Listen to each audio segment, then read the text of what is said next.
Hello, everyone, and welcome back to Push Square. My name is Aidan, and I'm joined today by Push Square's assistant editor, Robert Ramsey. Thanks for joining me today, Rob. Hello, Aaron. It's a pleasure. So, today we're going to be talking about Dragon's Dogma 2, a game that both of us have been playing, you considerably more than me. I want to just quickly start by clarifying that. So this is like a review in progress. We're going to just discuss our initial impressions, and we will have our full review later on in the week. At this point, I've sunk about 7 hours into this game, so not an awful lot. What about you, Rob? 50 hours, somewhere 50 around there. hours in now. I love that when you messaged me the other day and you said, I didn't really get that much into it, and you're like 30 hours. I'm like, you've just got a completely different sense of that to me.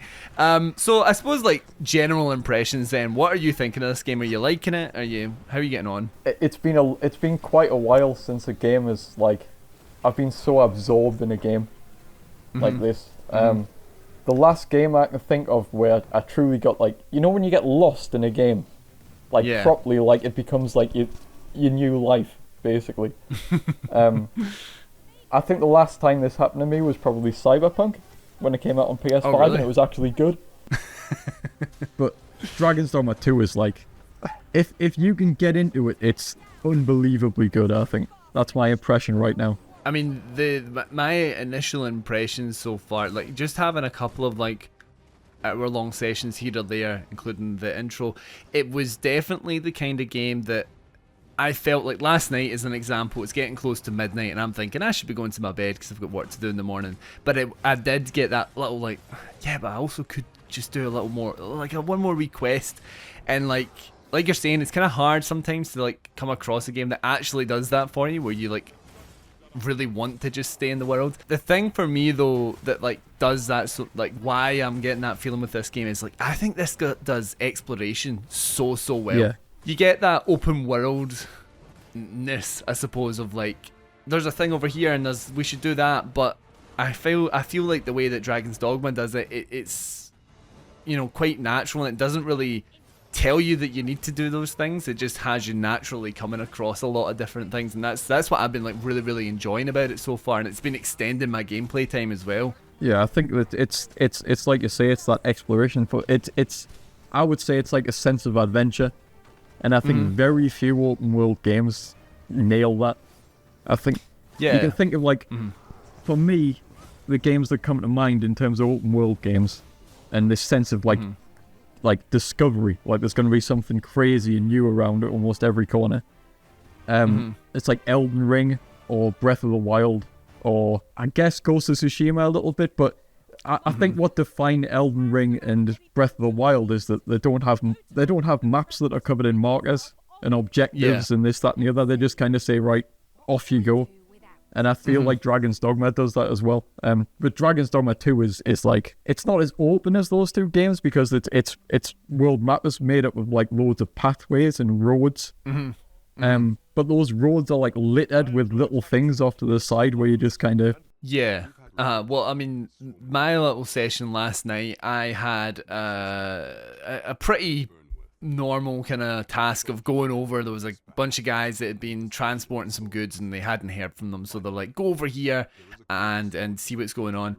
And the actual, like, when I actually got there, and the event itself was like pretty normal. It's just like they were getting attacked by goblins or something, so I killed them and that was it. But in between all of that was I came across like a ladder that went down underground, and there was these skeletal enemies. I found a cave with like these bandits and mages. We fought a minotaur just like out random as anything, like it wasn't anything to do with the actual mission. So it was like all of these other things, like besides just the main quest itself. Yeah, I think from what I've played of it, and the original Dragon's Dogma was a bit like this as well, and I know we're going to talk about that, but there's a heavy emphasis on like what people call emergent gameplay now, where it just kind of everything unfolds kind of dynamically, whereas the actual quests themselves are pretty basic. They're pretty like, if they were by themselves and they were in an, I don't know, like an Elder Scrolls game, you would just be kind of like, done this before. But because Dragon's Dogma 2 does an amazing job of like making every journey feel like an actual journey, like an actual adventure. and it's more about the journey than it is the destination, as cliche as that is. Yeah, I mean, like, even just the use of, like, camps and stuff has made me, you know, when you get to a point, you're like, maybe I should rest up there now because, you know, the health is dwindling and you know, it's getting kind of late because I once went out later at night and then that's just, like, I mean, obviously different types of enemies, but more just the, it's like, I can't see a thing. Yeah, it gets like really aggressive, doesn't it? Yeah. Yeah. It's like really tough like that. So there's not just like there's like an actual reason for you to go out during the day as well. So yeah, obviously we briefly mentioned in that there. Like, what is your kind of history with this? You've played the original Dragon's Dogma, right? Yeah, I've played. I think it's probably one of my most replayed games ever. All right, okay. The original Dragon's Dogma. Like, I was a massive. Like, I didn't get into it when it first came out, but years later, based on trusted people's recommendations, I like absolutely. I think I reviewed it when it was re-released as Dragon's Dogma Dark Arisen on the PS3, and I played that and I reviewed it, and I think I gave it a 9 out of 10. And I just said it was fantastic, like loved every minute of it, and then I replayed it about God knows how many times, and I think it's still one of like my personal favorite games. I think parts of it don't really hold up too well. It has aged a bit. It's a bit jank. It's this, that, and the other. So how then do you think this one compares I think to that? Dragon's Dogma 2 is like if Dragon's Dogma, the original vision of Dragon's Dogma, was afforded the resources and the budget that it deserved, basically. Because you can, when you play the original Dragon's Dogma, especially now with the benefit of hindsight and stuff, you can see that it had to be downsized in certain ways, and parts of it were cut off, and it was kind of stunted a little bit. You could tell that the game's ambition was greater than what we actually got, and it was brilliant for its time, and I would argue it was probably ahead of its time in some ways. But Dragon's Dogma 2 is like, alright, we're just going to remake Dragon's Dogma. Not completely, it's a different map and all this kind of stuff, but we're gonna take the core concepts of Dragon's Dogma and apply like a proper modern AAA budget to it, and that's what we've got. So one of the big like features, I suppose, of this particular entry is the pawn system with how would you explain the pawns? Alright, so pawns is like, it's the game's way of saying of giving you a party that they don't feel human, but they're built around an AI system that kind of learns from what you do and learns from other players. So the pawn system is a way for Dragon's Dogma to be like, to feel almost like a co-op game without being a co-op game, which has always seemed weird because everybody thought, oh well, when Dragon's Dogma 2 comes out, it'll have co-op. That's like the goal, right? But the pawn system is what they've stuck with, and it was in the original as well. So this is just like a far improved version of that. Yeah, I think like mechanically it's the same thing, but in terms of how it's actually implemented, it's far more impressive in that the AI is much better than it was in the original. Yeah, I've actually found myself to quite like the pawn system so far.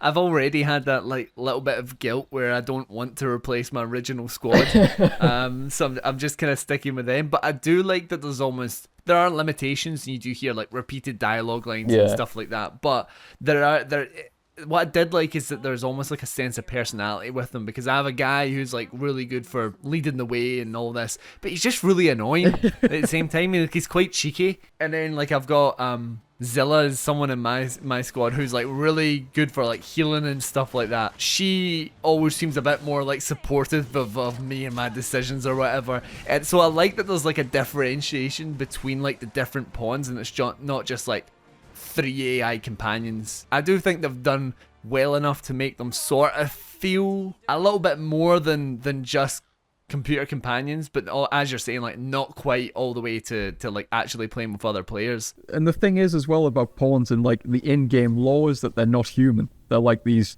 like these like enigmatic beings from another realm, basically, who follow you around because you're like the chosen one.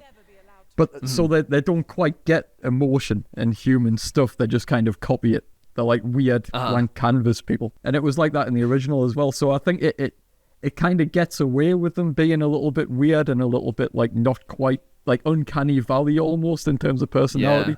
Like they're trying to emulate being human, but they're not human. Talking then on that co-op, I do find it a little disappointing. Well, I'm a little torn, let's say. Like I like how easy going and like chilled out this game is when you're just playing it yourself with your pawns. But I can't help but feel like it would have been good if I could have played this with my friends. Yeah, I think, and that's something that a lot of people used to bring up with the original as well. Like I say, you know, the when people envisioned an eventual sequel to Dragon's Dogma, it was like, oh well, they've got to make it co-op, because that's what the pawn system basically alludes to anyway. So the fact that they've stuck with it just kind of reinforces this idea that it's Dragon's Dogma but revisited. It was because it's almost like feels like it's built into the game already, you know, since like you can access other players' pawns as well, like by going onto the, you know, the stones, and like it would make so much sense mechanically for like and lore wise, I suppose, to just like say your co-op companions are pawns, so they're coming from other places, and it seems like Capcom's gone to such length to like, I remember in the preview stuff, they just kept banging on about like that, you know, it's gonna feel like you're playing with other players, and that's like the whole point of our AI, you know, it's gonna be so advanced. And I'm like, yeah, but why not then just let us play it? Especially considering, like you're saying, this emergent gameplay, like how free flowing it goes, where it's like, I was in a fight with like this wolf thing earlier that we just happened across, and that was continuing on, but then it got a little too close to another beast, which turned into like a second, you know, another kind of boss attacking us. And meanwhile, you know, my gang's getting like thrown about all over the place, and like I'm hanging on to one of their backs as it goes flying away and all this. It is like, this would be so funny, like if individually all these people were my friends as well, and it feels like it could be almost, but yeah, I don't know. It does feel like a sort of missed opportunity. I think, I think if you're already familiar with Dragon's Dogma like I am and stuff, it's like you kind of just live with it, but I can totally understand why new players might come into it and go, well, why isn't this co-op? What's the good reason here? And the weird thing is as well, it's not like Capcom's averse to co-op. Like, co-op is a massive part of Monster Hunter.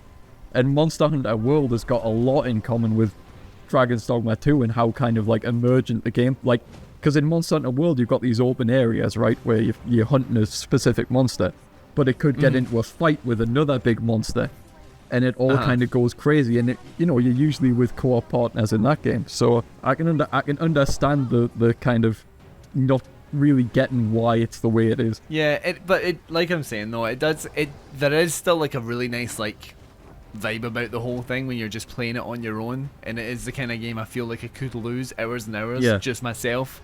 And it does, like, the AI system is probably one of the better ones in terms of like playing, like feeling like a wee squad with these guys, and like I'm saying, they've all got their wee personalities. So I'm not like, I do like it, and I don't think it's bad in any way. I just like every now and again. But you do, you just you do in the back of your head, you're thinking, but why? But I guess that's just Dragon's Dogma though. That's what made the original so unique, was this pawn system, and they've just retained it. So I can understand the decision to do it. And you also, I suppose, like, there's a million other co-op games out there. You know, and there is sometimes something nice about playing a single player game. So it's been how many years since this came out? 12. The original Dragon's Dogma was 2012. Do you think this has been worth the wait then? As for me, for someone who loves Dragon's Dogma, I think this is like the greatest thing I've ever played at the minute. You know, maybe not with the benefit of hindsight in a few years and stuff, but right now it's like it's consumed my life basically.